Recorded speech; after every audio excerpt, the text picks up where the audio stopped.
Hello and welcome to another live from me. I'm Lucy Brand, founder of the Mystic Ministry and the Central Supper Club and lucy-brand.com. That way.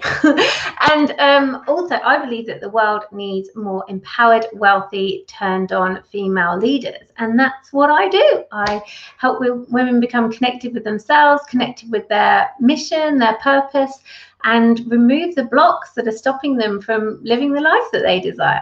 So if you'd like to know more about that, then please head on over to lucy-brand.com where you can choose to wear with me if you want. Okay, so today's video is all about boundaries, what they are, like they're super important, and how to set them. And yeah, they're so important, boundaries, because it's about our own mental, emotional, and physical health. And I talk about this a lot, that it's about putting your own oxygen mask on. And particularly us women have been trained to give and give till we're so depleted there's nothing left. And so it's about calling back your energy and protecting your energy so that you're in a place your cup is filled up so you can give. Okay, it's coming from a place of abundance energetically rather than a place of lack. Because as we know, if you try and manifest anything from a place of lack, it doesn't work, because lack is down on the end of lower vibration. So all that will happen is that you'll attract more lower vibrational things towards you, law of attraction, the more of our lower vibrational experiences.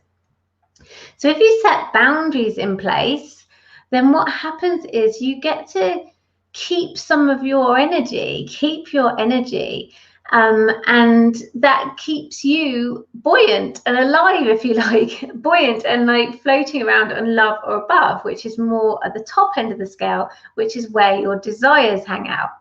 So for boundaries, there needs to be a bit of a distinction here. I find that with some of my clients, as soon as we start talking about boundaries, they think maybe walls. But this is not about putting walls up to keep people out. It's actually about I like to look at it as flower beds, okay? So you put flower beds out and you're like, no, please don't step there. Like, I've just planted those sunflowers, and please don't step there. I've just planted those tulips, okay?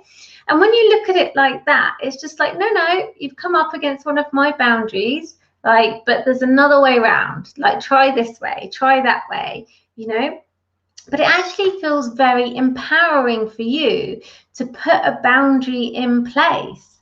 Now, one of my favorite examples of this is the word no. Getting on that no train and saying no to things. That is a boundary. So rather than doing things out of because you have to, because you feel obliged, actually saying no. And then if you are brave enough, is actually just not give a reason why, because your no should be good enough. Yeah, you don't need to then excuse yourself and back it up with apologies or I'm sorry or anything like that. A no's a no. I have a friend of mine that when she's menstruating, when it's her time of the month, she actually says no to socializing. I know we're in COVID times, but she would say no to going to parties and things because that's her sacred time. And I really respected that. That's her boundary. I have lots in place in work to ensure that I can be of best service to my clients and to myself, to look after myself. So if clients message me on a weekend, they won't get a response. Like, my boundaries are Monday to Friday, because my high-end clients, my clients that work with me privately bespoke, they have access to WhatsApp and Voxer with me. So yeah, if they message on the weekend, they know they're not going to get a response, or in the evening, because that's my time. And setting those boundaries, the weekend is my downtime, and it's time that I spend with my husband, because to me that's a priority, like our marriage, our relationship.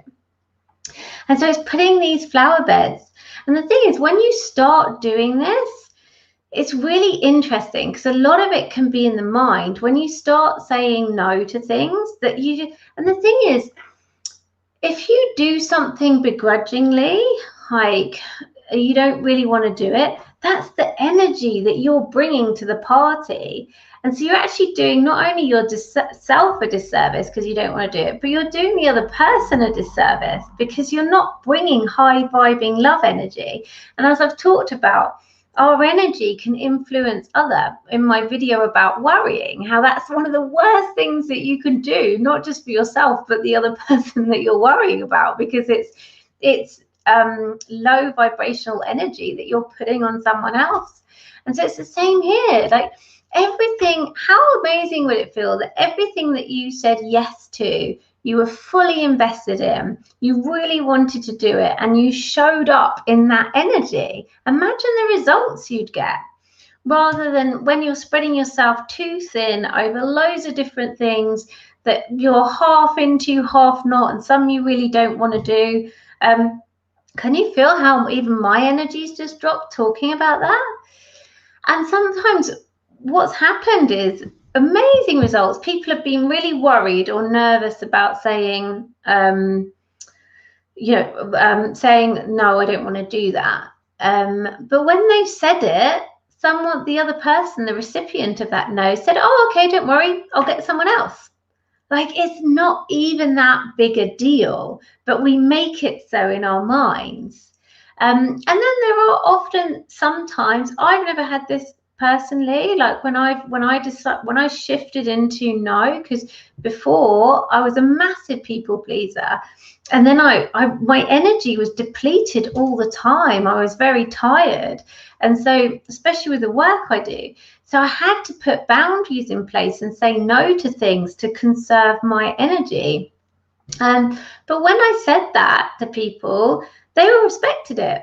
And there was at one point where we used to, not now, but like we used to really be full all weekends, like every weekend. And there was no time for our marriage really, because we were always so busy seeing people doing things. So we instigated husband and wife weekend, which would happen once a month. And that was cleared the diaries. It was just the two of us, and we would be spontaneous, planned spontaneity on the day. And it worked wonders. And what would happen was our friends would message and say, oh, are you coming out? Are you doing something? Do you want to come to this? They'd be like, no, it's husband and wife weekend. And they're like, okay, no worries. We didn't even have to explain what that was or apologize or anything. It was like, oh no, that's their boundary. That's their flower bed. Okay, I get it. I respect that. And that's the thing. People will respect you more for saying no, and then when you do say yes, it's even more magical because you're all in with that yes. So maybe have a look at, if you are feeling low on energy or feeling a bit spread too thin, or just doing things out of obligation that you don't really want to do, then have a look at them, review them. Some, I understand that some that you can't get out of, but there are always some places where we have what I like to call energy leaks that really aren't serving us.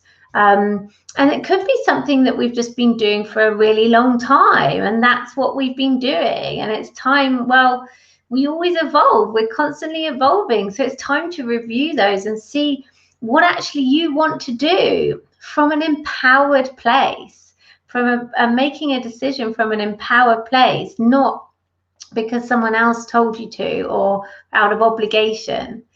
So my lovelies, I hope that helped for today's little video, and please let me know some boundaries that you've instigated, and how did it feel? Like, tell me, how did it feel? I actually feel very empowered, and my yes means a lot. When I do give it yes, it's like a big thing because I'm always all in, 100% committed to that. Okay, my darlings, I shall see you on the next video. Much love, bye.